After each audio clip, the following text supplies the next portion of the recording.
Hi there. Hey, this is Drew. So, uh, I'm making a video as a response to your video of economics, so-called. And again, it's not really your fault. It's the culture we're in really sucks. So, as a rebuttal, I'm going to read a section of Henry C. Carey's book, The Harmony of Interests. Because we have to go back to the man who changed the world, literally. And he did. Back in the 19th century, he changed the world. He was Lincoln's economic advisor, and he had a global network of nations moving in the direction of cooperation to destroy the British Empire, for the issue of national sovereignty and the development of peoples. So, let's start. And this is the conclusion to the harmony of interests. Much is said on the mission of the people of these United States, and most of it is said by persons who appear to limit themselves to the consideration of the powers of the nation and rarely to think of its duties. By such men, the grandeur of the national position is held to be greatly increased by having expended 60 or 80 millions upon a war with a weak neighbor.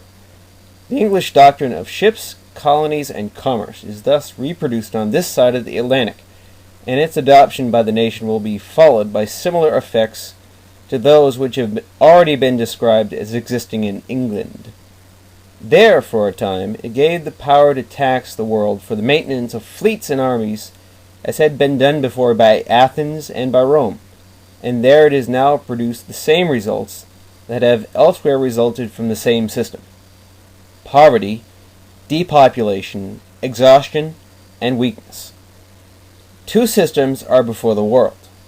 One looks to increasing the proportion of persons and of capital engaged in trade and transportation, and therefore to diminishing the proportion engaged in producing commodities with which to trade, with necessarily diminished return to the labor of all, while the other looks to the increasing proportion engaged in the work of production and diminishing that engaged in trade and transportation, with increased return to all, giving the laborer good wages and to the owner of capital goods profits.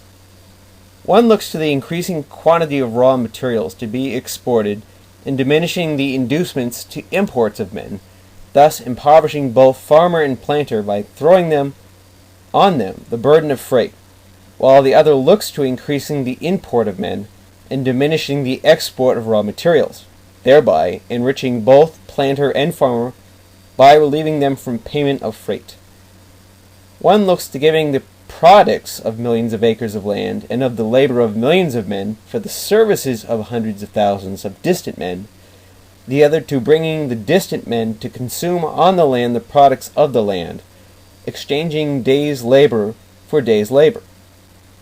One looks to compelling the farmers and planters of the Union to continue their contributions for the support of the fleets and the armies, the paupers, the nobles, and the sovereigns of Europe, the other to enabling ourselves to apply the same means to the moral and intellectual improvement of the sovereigns of America. One looks to the continuance of that bastard freedom of trade, so-called, which denies the principle of protection, yet doles it out as revenue duties.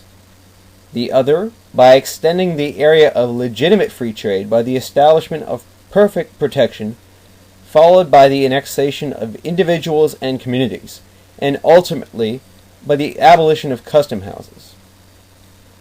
One looks to exporting men to occupy desert tracts, the sovereignty of which is obtained by aid of diplomacy or war.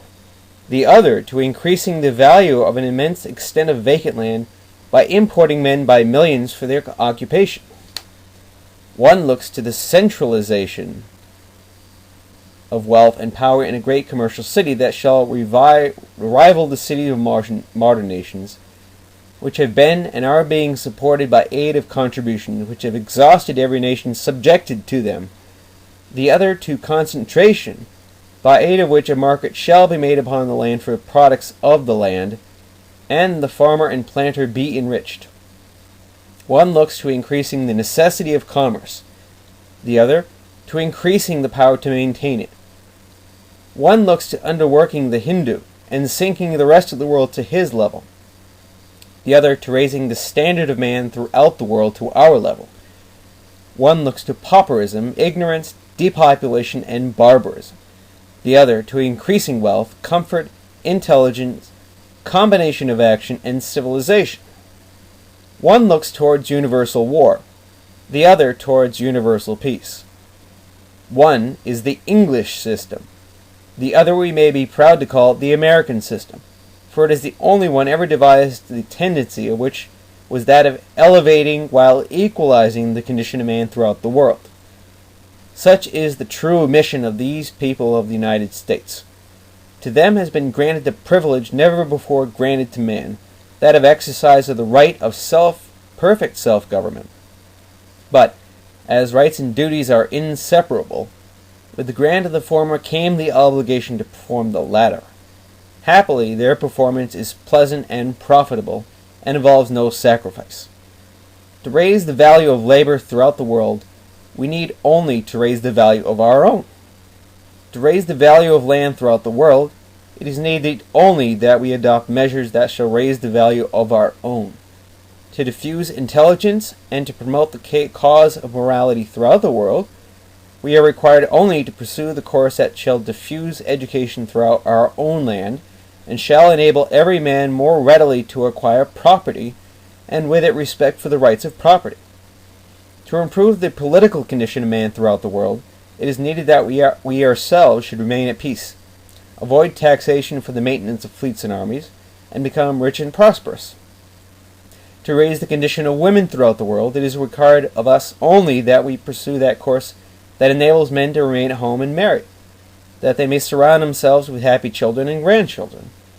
To substitute true Christianity for the detestable system known as the Malthusian, it is needed that we prove to the world that it is population that makes the food come from the rich soils, and that food tends to increase more rapidly than population, vindicating the policy of God to man. To substitute true Christianity for the detestable system known as the Malthusian, it is needed that we prove to the world that it is population that makes the food come from the rich soils, and that food tends to increase more rapidly than population, vindicating the policy of God to man. So that was Henry C. Carey in 1951, refuting the destructive and horrible British system. Okay?